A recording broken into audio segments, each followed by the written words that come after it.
خداوند میں ہر وقت خوش رہو. پھر کہتا ہوں خوش رہو. مسیح خداوند میں میرا عزیزو، آج کی یہ رات خوشی کی رات ہے. شادمانی، برکات، فضائل اور نور کی رات ہے. آج کوئی بھی چہرہ اداس نہیں ہونا چاہیے اور کوئی بھی دل پریشان نہیں ہونا چاہیے، کیونکہ آج پریشانوں کا والی پیدا ہوا ہے. اس لیے آج آپ نے دیکھا کہ جب مسیح خداوند کی پیدائش، میلاد المسیح کا موسم شروع ہوتا ہے دسمبر میں، بلکہ نومبر کے آخر پہ تو ایک عجیب سی خوشی کی لہر دوڑ جاتی ہے. تلاوتیں جب ہم دیکھتے ہیں تو تلاوتیں بھی خوشی، شادمانی اور مسرت کی بات کرتی ہیں. تلاوتوں میں آج کی تلاوت بھی اگر آپ نے سنی آج کی انجیل جلیل تو فرشتوں کا لشکر بلکہ چرواہوں کو کہتا ہے کہ ہم تمہارے لیے ایک بڑی خوشی کی بشارت لے کر آئے ہیں. اور آپ پچھلے اتوار جو ہم نے انجیل پڑھی بمطابق مقدس لوکا اس کا پہلا باب، اس میں الزبات کے گھر ماں مریم جاتی ہے اور ماں مریم کا سلام جو ہی الزبات کے کانوں میں پہنچا ہے تو وہ پکار اٹھتی ہے کہ جو ہی تیرا سلام میرے کانوں میں پہنچا تو بچہ میرے پیٹ میں خوشی سے اچھل پڑا، خوشی سے اچھل پڑا. ریجوائس، بی گلیڈ، خوشی کی بشارت دیتا ہے. اور یہ جو بائبل ہم کہتے ہیں انجیل لفظ انجیل جو ہے ایونجیلیم، لاطینی لفظ ہے اس سے ایونجیلیم، جس کا مطلب ہوتا ہے خوش خبری. میں آپ کو آج پاک کلام سے ثابت کروں گا کہ ہمارے جو اس دنیا کے ابھی present era, the present situation جس میں ہم رہ رہے ہیں، اور پورے عالمی طور پر اور پاکستان میں بالخصوص جو ہے اس کا اگر آپ اس کا مقابلہ کریں، جس سچویشن میں یہ انجیل کی خوش خبری، جس سچویشن میں چرواہوں کو خوش خبری دی جاتی ہے، جس سچویشن میں الزبات ہے، جس سچویشن میں مقدسہ مریم ہے، تو تسی اپنا کام بھول جاؤ. میں آپ کو مثال دیتا ہوں کیوں یہ آج خوشی کی بات ہے. سب سے پہلے آج کی انجیل میں ہم نے سنا کہ جناب خدا کے فرشتہ لشکر وہ گڈریوں کو کہتے ہیں کہ ہم تمہیں ایک بڑی خوشی کی بشارت دیتے ہیں. گڈریاں پہ کہتے ہیں گڈریے، آپ کو پتہ ہے گڈریے چرواہے اس وقت ان کا سٹیٹس کیا تھا؟ بدترین لوگ اپنے دور کے جو ہوتے تھے وہ چرواہے ہوتے تھے، بدترین. اس لیے کہ مذہبی طور پر، شرعی طور پر ان کو ہیکل میں جانے کی اجازت نہیں تھی، عبادت کرنے کی اجازت ہیکل میں نہیں تھی. کیوں؟ کیونکہ وہ جانوروں کے ساتھ رہتے تھے. جانور بھیڑ بکریاں ان کے کپڑوں پر پیشاب بھی کر دیتے تھے. وہ جب ذبح کرتے تھے تو خون بھی ان کے اوپر پڑتا تھا. وہ کئی مہینوں بیابانوں اور جنگلوں میں رہتے تھے، پہاڑوں میں رہتے تھے، آبادیوں میں نہیں رہتے تھے، نہاتے بھی نہیں تھے. تو وہ جسمانی طور پر پلیت اور ناپاک سمجھے جاتے تھے، اس لیے ان کا ہیکل میں داخلہ منع تھا. مالی لحاظ سے، معاشی لحاظ سے وہ غریب تر تھے. غریب تر، کبھی مل گیا تو ٹھیک ہے کھا لیا، کبھی نہیں تھے جانوروں سے نالی دیا پانا وہ پہاڑ دے سو گے. مالی طور پر غریب، مذہبی طور پر ناپاک اور معاشرتی طور پر رد شدہ، جن کی کوئی عزت نہیں تھی اور معاشرے میں جن کی کوئی وقت نہیں تھی. فرشتہ ان کو کیا کرتے ہیں؟ تمہارے لیے particular for you, specifically for you، تمہارے لیے ایک خوش خبری لے کر آیا ہوں، خوشی کی بشارت لے کر آیا ہوں. اور وہ کیا ہے کہ کسی امیر کے لیے، کسی مراد یافتہ کے لیے، کسی تعلیم یافتہ کے لیے، کسی عالم و فکر کے لیے نہیں، تمہارے لیے، اسپیسیفکلی تمہارے لیے آج ایک منجی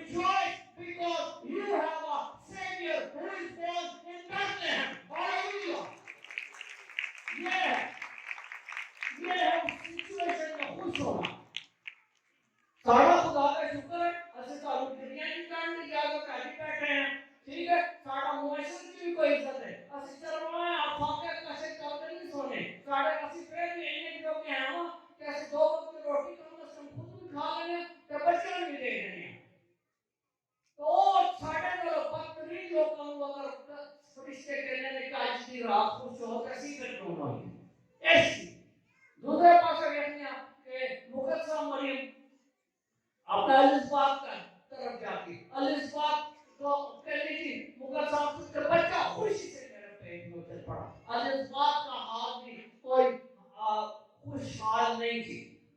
ایک تو بڑھاپے میں اس سے حاملہ ہوگی جو کہ بری بات سمجھی جاتی ہے آج بھی ہمارے معاشرے میں اور اس دور میں بھی، کیونکہ ملک فلسطین جو ہے وہ براعظم ایشیا میں ہے، ہم بھی ایشین ہیں، وہ بھی ایشین ہیں، اور اس دور میں وہ ایشین عورت کا بڑھاپے میں حاملہ ہو جانا وہ ایک معیوب بات سمجھی جاتی تھی. وہ پریشان تھی، ڈپریس تھی، اسٹریسفل تھی. لیکن اس کے اسٹریس، اس کی ڈپریشن، اس کی پریشانی میں جب ماں مریم یسوع جو اس کے پیٹ میں ہے اس کے دروازے کے اوپر قدم رکھتی ہے اور اس کو سلام کرتی ہے تو اس کا ڈپریشن، اس کی پریشانی، اس کی فکر مندی، اس کا سارا جو غم تھا وہ بھول جاتی ہے. نہ صرف وہ بلکہ جو بچہ اس کے پیٹ میں یوحنا سواری وہ بھی خوشی سے اچھل پڑا، خوشی سے اچھل پڑے.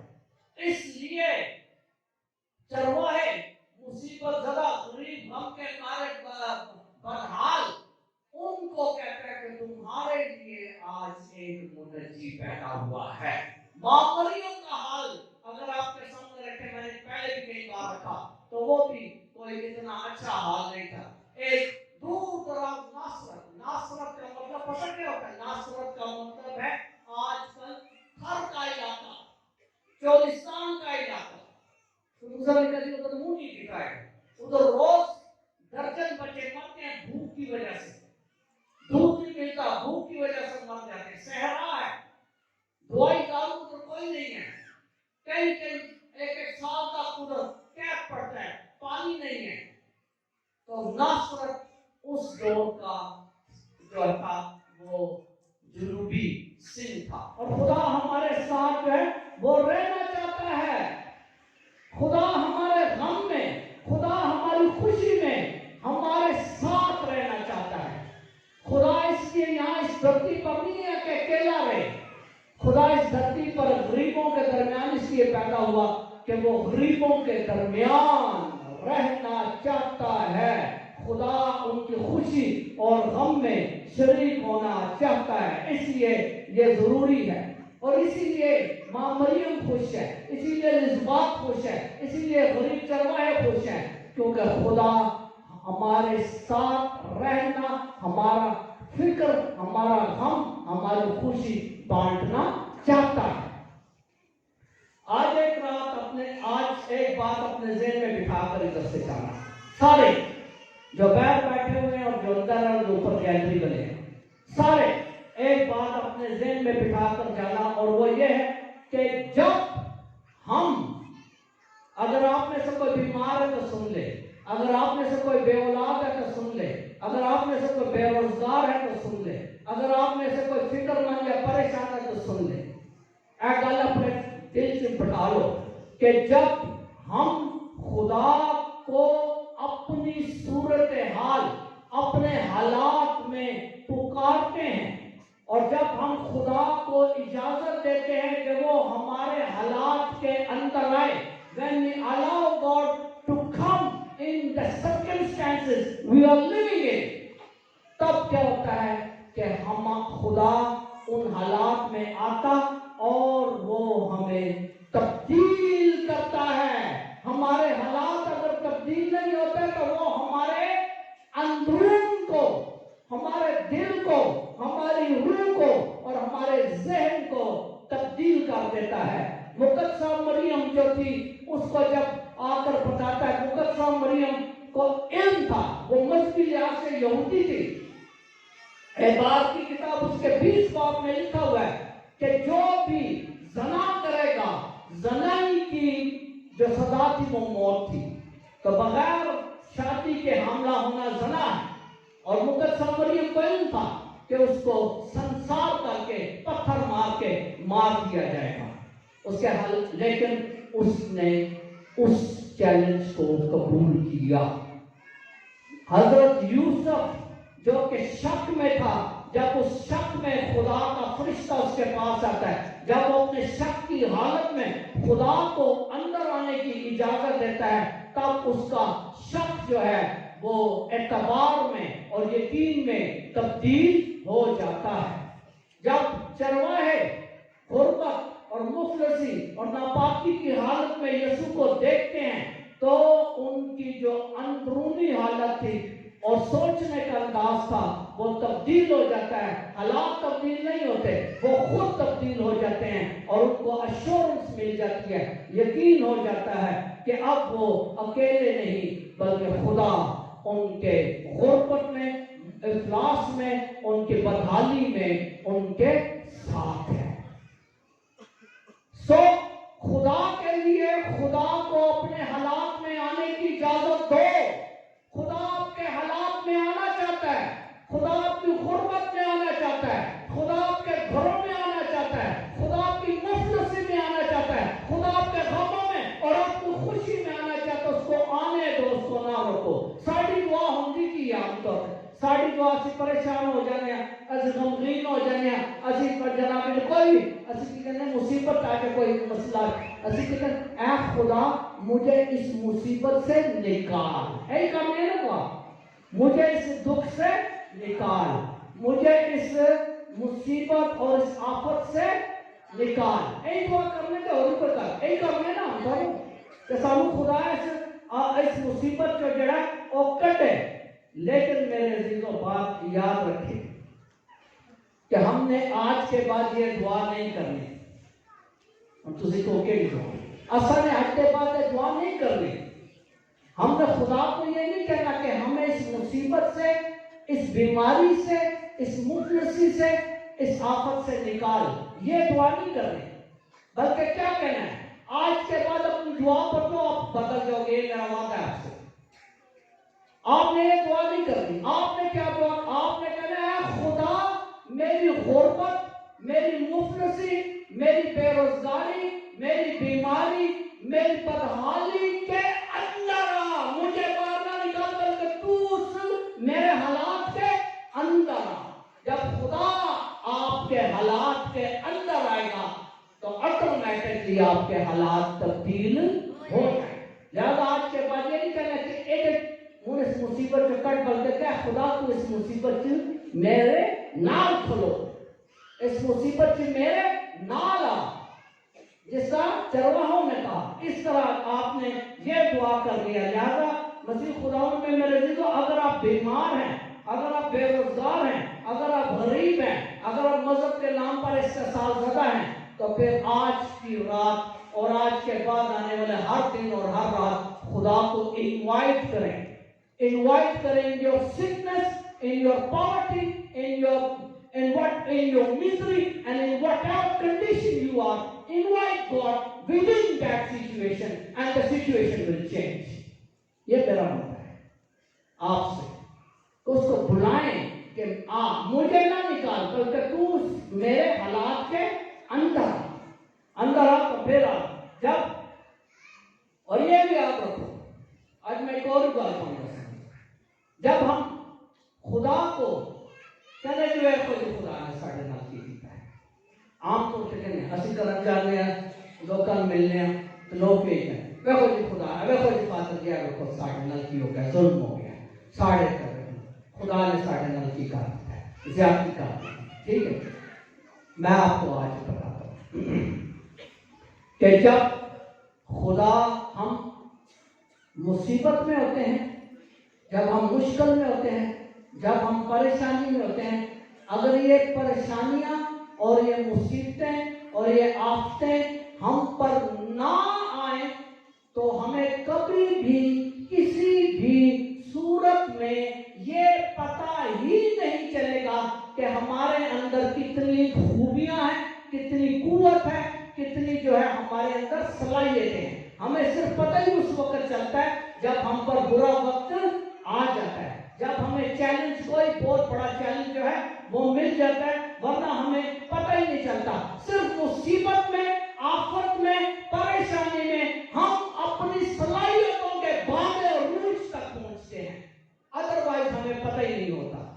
اس لیے خدا جو ہے وہ ہم پر مصیبتیں، ہم پر بیماریوں، ہم پر جو تنگ دستی ہے اس کو آنے دیتا ہے، تاکہ ہمیں پتہ چلے کہ ہمارا خدا، ہمارا ایمان مضبوط ہو، ہماری صلاحیتیں ہمارے سامنے آئیں اور ہمیں پتہ چلے کہ ہمارے اندر کتنی قوت ہے۔ میں آپ کے سامنے ایک حوالہ پڑھتا ہوں آج کی رات، عیسائی نبی کا، میرا موسٹ فیورٹ جو نبی ہے عیسائی، اس کا آپ کے سامنے پڑھتا ہوں۔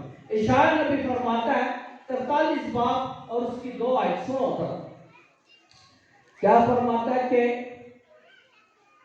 اب خداوند یوں فرماتا ہے کہ یعقوب تیرا خالق ہے، اسرائیل تیرا بنانے والا، سنو توجہ دو، کیونکہ میں نے تجھے رہائی دی اور تیرے نام سے تجھے بلایا، تو میرا ہے، جب تو پانی میں سے گزرے گا تو میں تیرے ساتھ ہوں گا، اور دریاؤں سے تو وہ تجھے نہ ڈبوئیں گے، اور جب تو آگ میں چلے گا تو وہ تجھے نہ جلائے گی، اور شعلہ تجھے نہ جلائے گا۔ خدا نے یہ نہیں کہا کہ میں تمہیں پانی میں ڈوبنے نہیں دوں گا، خدا نے یہ نہیں کہا کہ میں تمہیں آگ میں پڑنے نہیں دوں گا، خدا نے یہ نہیں کہا کہ میں تجھے دریا میں جانے نہیں دوں گا، خدا نے یہ نہیں کہا، خدا نے یہ نہیں کہا کہ میں تمہیں ان چیزوں سے بچا لوں گا۔ خدا کہتا ہے کہ میں جب تو ان چیزوں سے گزرے گا، بیماری کے سیلاب سے، بے روزگاری کی طغیانی سے، مفلسی اور پریشانی اور حسد اور استحصال کی آگ سے، تو میں تیرے ساتھ ہوں۔ خدا نے کبھی یہ وعدہ نہیں کیتا کہ میں تمہوں ان حالات سے پہنے نہیں جاؤں۔ خدا کہتے جب تسی پو گے نا حالات تو میں تواڈے نال ہوں۔ اس لیے اس پاک کلام کو بھی پڑھنے کی کوشش کرو، اس وقت میں تمہارے ساتھ ہوں گا۔ اس لیے خدا جو ہے وہ یہ بات کرتا ہے، اور ایسا ہی ہوا کہ جب بنی اسرائیل کو خدا نے وہاں سے نکالا مصر کی غلامی سے، تو ہم پڑھتے ہیں خروج کی کتاب اس کے 14 باب میں، جب وہ سمندر پر بحر کلثم کے قریب آئے تو خدا نے یہ نہیں کہا کہ ان کو کہ چلو تسی بحر کلثم کی بجائے تو نہیں، اس نے کہا بحر کلثم میں اتر جا، اور وہ اتر گئے، بحر کلثم سمندر کے وہ اتر گئے، اور جب وہ اترے تو بحر کلثم کے پانیوں نے ان کو جگہ ڈبویا نہیں، وہ تجھے نہ ڈبوئیں گے۔ اسی طرح نئے نامے میں ہم پڑھتے عہد جدید میں متی کی انجیل اس کا 8 باب اور مرکز کی انجیل اس کا 4 باب، جب خداوند یسوع مسیح اپنے شاگردوں کو کہتے کہ آؤ پار چلیں۔ اب یسوع مسیح کو پتا تھا کہ اس میں آندھی آ جائے گی اور طوفان آ جائے گا، لیکن پھر بھی انہوں نے چلو آؤ چلیں پار۔ وہ کشتی میں بیٹھ جاتے ہیں، پار جانے لگتے ہیں، عین درمیان میں پہنچے تو طوفان آ جاتا ہے۔ طوفان، مصیبت، اتنا بڑا طوفان آ جاتا ہے کہ وہ کہتے ہیں خداوند ہم ہلاک ہونے کو ہیں۔ خدا انہوں پانیاں جو نہیں کرتا، خدا پانیاں جو نہ دے نال اس کشتی چاہ کے یسوع مسیح اٹھ کھلوتا ہے، لیکن پانی اور ہوا کو وہ ساکت کر دیتا ہے پانی میں، لیکن پھر بھی وہ جاتے ہیں، طوفان سے پھر بھی وہ گزرتے ہیں۔ اس کے بعد آگ تجھے نہ جلائے گی، دانیال نبی کی کتاب اس کا 3 باب میں وہ جب 3 یہودی نوجوانوں کو نبوکت نظر آگ میں ڈالتا، آگ کی بھٹی میں جب ڈالتا ہے، اور آگ کہتا اپنے بادشاہ اپنے درباریوں کو کہتا آگ اتنی تیز کر دو، خوب تیز کر دو تاکہ ان کی ہڈیاں بھی اندر سڑ گل جائیں، ختم ہو جائیں۔ 3 نوجوان وہ اس آگ کے اندر ڈالتا ہے، خدا ان کو نہیں بچاتا۔ خدا یہ نہیں کہنا ہے ناک چینی پہن دینا، خدا انہوں آگ کی پہن دیتا ہے، وہ آگ میں جاتے ہیں، تینوں نوجوان اس آگ میں چلے جاتے ہیں، اور اس آگ کی بھٹی کو بہت زیادہ اس آنچ کو بہت زیادہ تیز کر دیا جاتا ہے۔ تو جب نبوکت نظر آتا ہے اور اس آگ کے اندر دیکھتا ہے، زبردست بات ہے۔